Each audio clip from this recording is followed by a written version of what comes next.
Bonjour à tous, très heureux d'être là pour cette dernière section de Rex. On va essayer de ne pas utiliser le mot IA, c'est un challenge aujourd'hui, donc je vais essayer de ne pas parler d'IA, voilà, donc ça va être un petit peu challenging, mais on va y arriver je pense. Du coup on va vous parler un peu des backstage de cette refonte qui est la Redoute. Du coup je vais me présenter rapidement et puis Justine qui va vous présenter le reste vous présentera aussi la présentation du Rex de cette refonte. Rapidement, moi je suis Renaud Doraison, je suis Head of Product à la Redoute, donc je suis responsable de la partie produit, design, CRO et solutions marketing, ça fait un peu de monde. Et du coup aujourd'hui on va vous présenter le Rex de la refonte de la Redoute. Je vais vous présenter quelques éléments de contexte et après du coup Justine se présentera et vous présentera le Rex. Du coup, ça c'est nous, voilà. Le contexte est objectif. Aujourd'hui, la Redoute, je pense que tout le monde connaît, ou plus ou moins, c'est une marque historique qui date de plus de 80 ans, acteur de la VPC et de ce fameux catalogue que tout le monde a pu parcourir ou pas. Voilà, et donc il y a une trentaine d'années, la Redoute a décidé de se lancer son premier site internet, voilà, donc c'était en 90, et avec des marques fortes comme AMPM et la Redoute Intérieure, qui sont des marques de décoration et de maison, et on a aussi des marques sur la partie mode.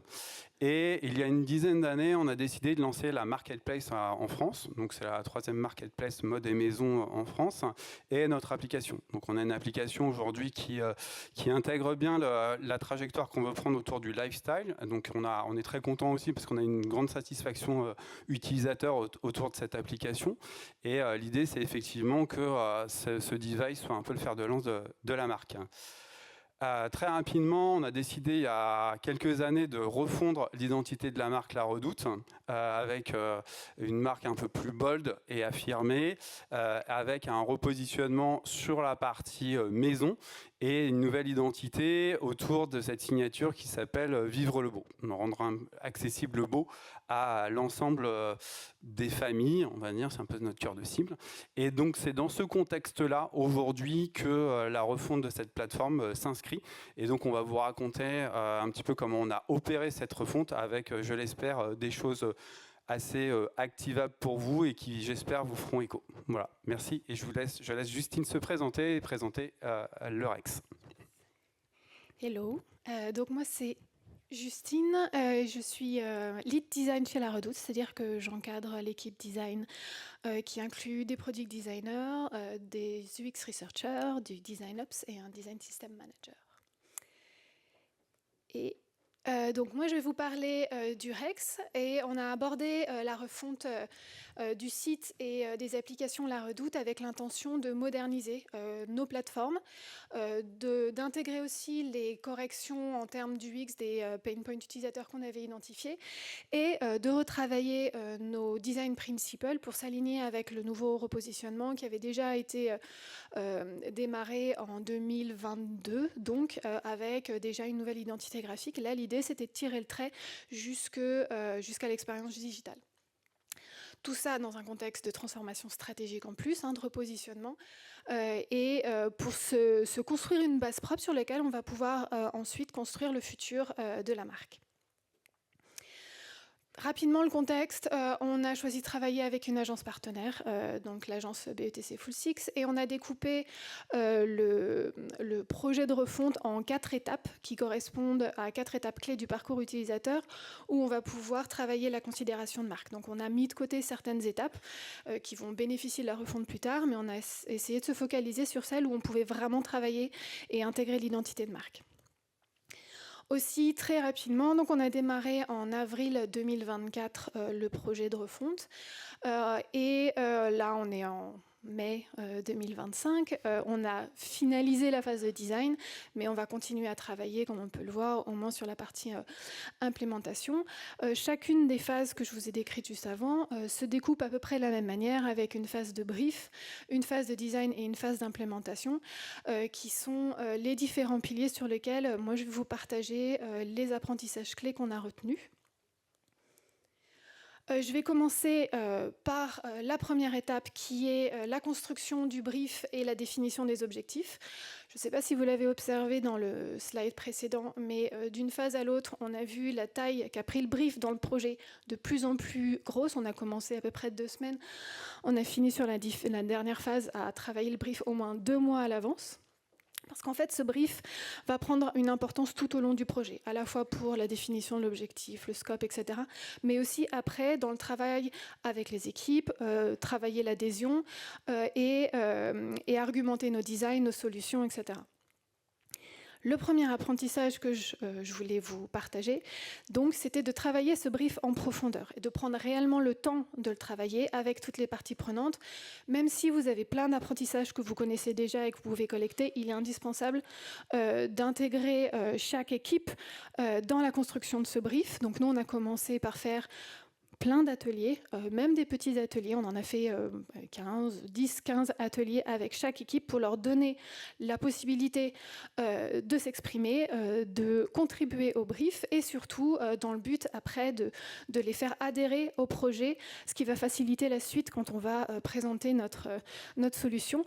Ce brief va aussi permettre de servir de contrat au moment où on va pour présenter et argumenter notre solution de design. Il va nous servir d'appui pour pouvoir ensuite bien expliquer nos choix. Et il va permettre aussi de créer la traçabilité avec ce qu'on appelle les SOKR, donc les OKR stratégiques, et donc bien de lier tout ce qu'on va proposer en solution avec les enjeux stratégiques de l'entreprise.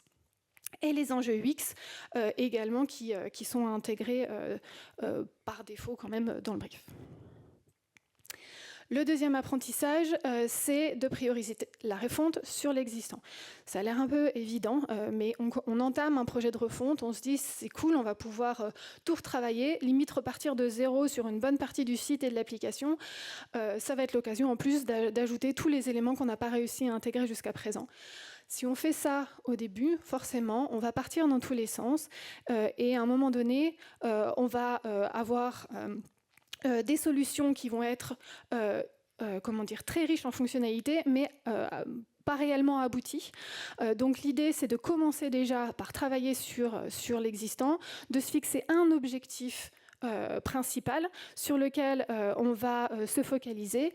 Ensuite, on pourra éventuellement, si on avance suffisamment bien, pouvoir, on va dire peut-être tester quelques fonctionnalités supplémentaires, mais de se focaliser sur l'amélioration de l'existant, du parcours existant et de corriger les problématiques qu'on connaît déjà aujourd'hui et pas d'en créer éventuellement de nouveaux. Ensuite, le deuxième pilier, c'est le processus de design et de validation qui est indispensable pour pouvoir aligner toutes les équipes entre elles dans tout le parcours et de s'assurer que la solution à la fin puisse impliquer correctement toutes les équipes. Le premier apprentissage à ce niveau-là, c'est d'identifier une core team forte. Une core team qui va pouvoir représenter les différents métiers qui vont pouvoir représenter un peu toute l'entreprise, parce que une refonte, ça implique toute l'entreprise, pas juste une équipe produit, une équipe design ou une équipe technique. C'est vraiment toutes les équipes métiers, marketing qui vont être impliquées dedans. On le verra un peu après. Donc l'idée, c'est que cette core team, et puis l'équipe content, etc. Donc l'idée, c'est que cette core team puisse représenter suffisamment bien toutes les équipes, sans pour autant qu'elles soient je ne sais pas, 15 ou 20 personnes. Nos premiers meetings impliquaient une quinzaine, une vingtaine de personnes. Autant dire qu'on n'arrivait jamais à une solution, à un consensus. Ça partait dans tous les sens. Donc forcément, qu'elle soit représentative et restreinte. Elle peut s'adapter en fonction du scope. Nous, elle a d'une phase à l'autre, on l'a réadaptée pour s'assurer qu'on ait bien les bons représentants. Qu'elle soit disponible. Il va falloir participer à des rituels de suivi, des designs critiques, voire des ateliers d'idéation. Donc il faut qu'elle soit disponible suffisamment pour qu'elle soit complète, la plupart du temps, et qu'elle soit décisionnaire au niveau stratégique, puisqu'il y a des décisions qui vont être prises si on veut éviter de revenir en arrière et donc de casser la solution qu'on est en train de construire parce qu'une autre décision vient en cours de route, etc. Il faut que cette équipe soit à un niveau au moins décisionnaire pour qu'on puisse ensuite continuer sereinement. Le quatrième apprentissage, c'est un des rôles de cette core team, c'est de créer un espace de créativité ambitieuse. Ça veut dire que il faut créer un environnement safe dans lequel on va vouloir explorer on est en train de faire une refonte, donc forcément on a envie de changer drastiquement, visuellement, en termes d'expérience. On veut moderniser, on veut être beaucoup plus aligné avec les codes du moment, etc. Donc il va falloir qu'on explore, qu'on tire vraiment les solutions le plus loin possible. Et pour ça, il faut au début s'ouvrir un maximum et explorer sans contrainte.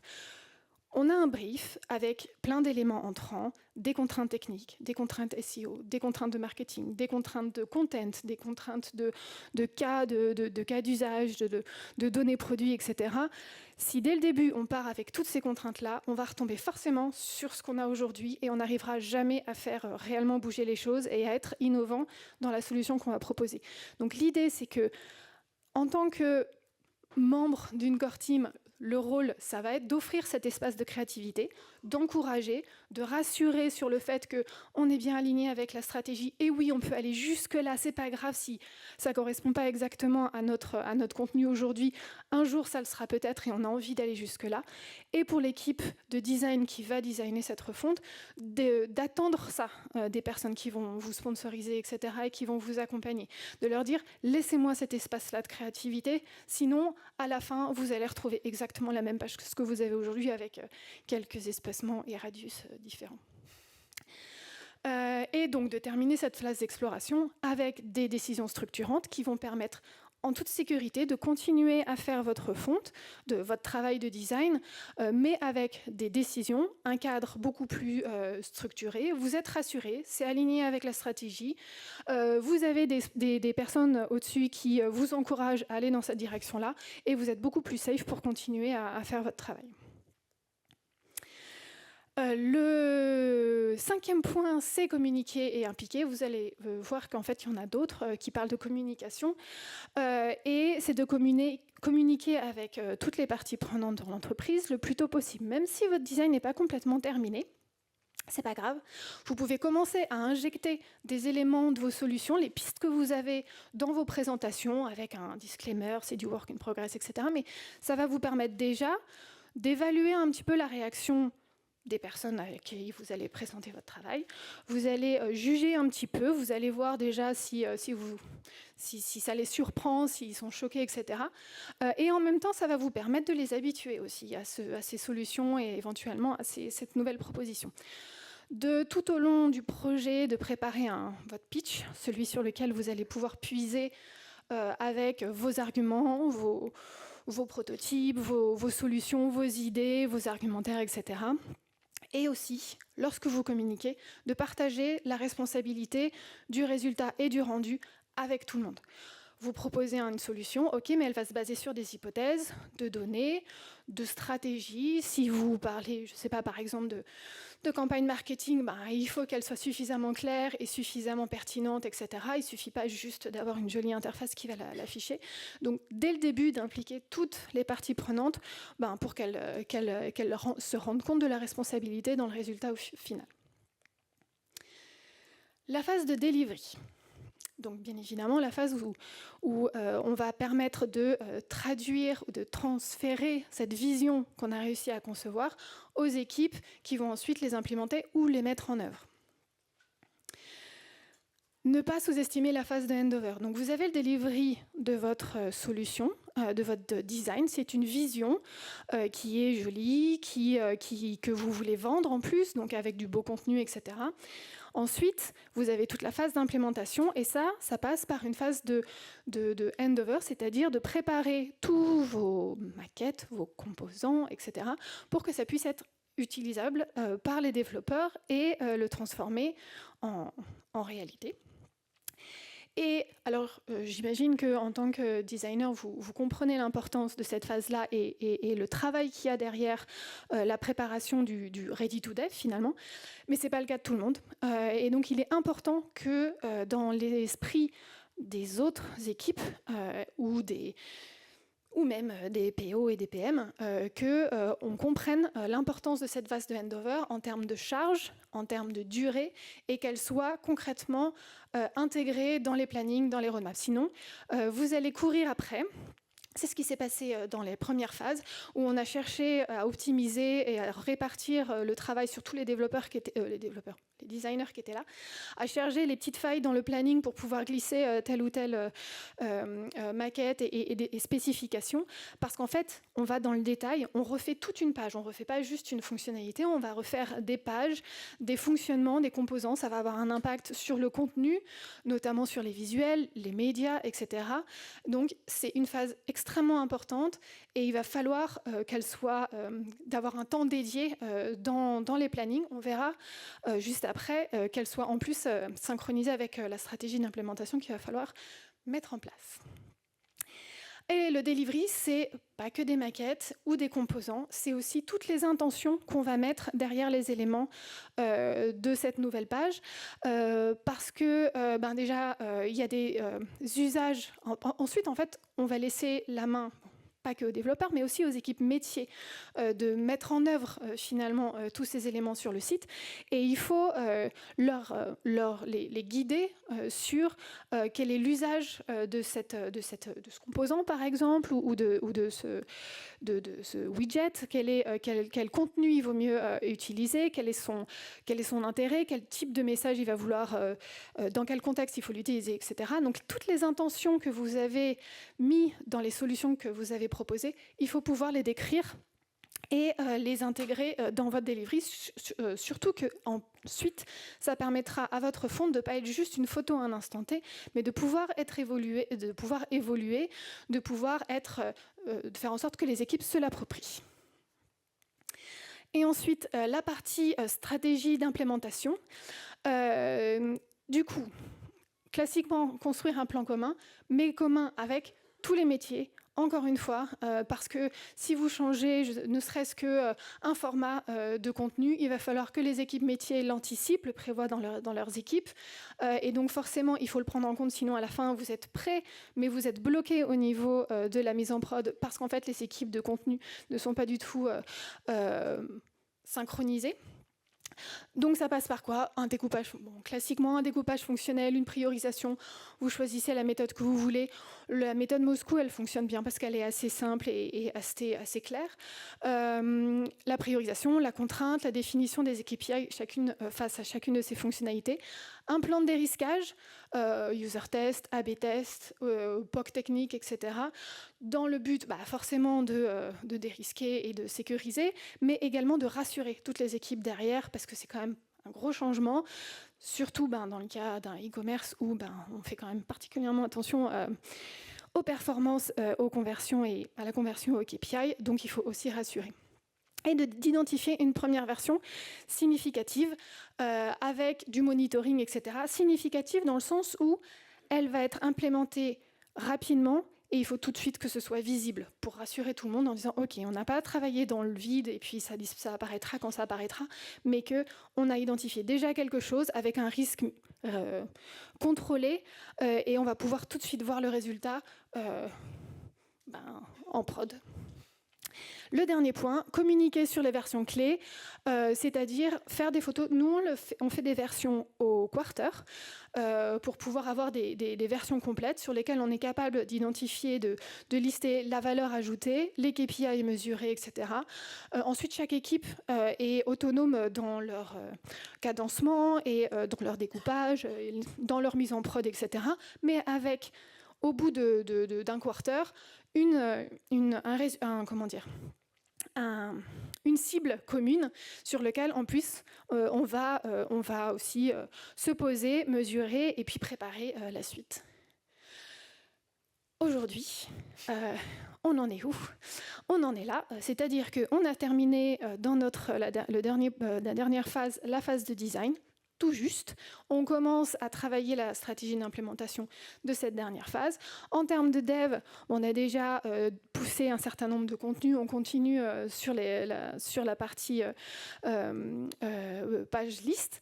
Donc en termes de keep design, on va notamment accompagner, faire le handover, accompagner l'implémentation, travailler avec les équipes de développement, suivre les KPI, suivre les résultats et mesurer, même d'un point de vue qualitatif, les résultats de ces différentes versions.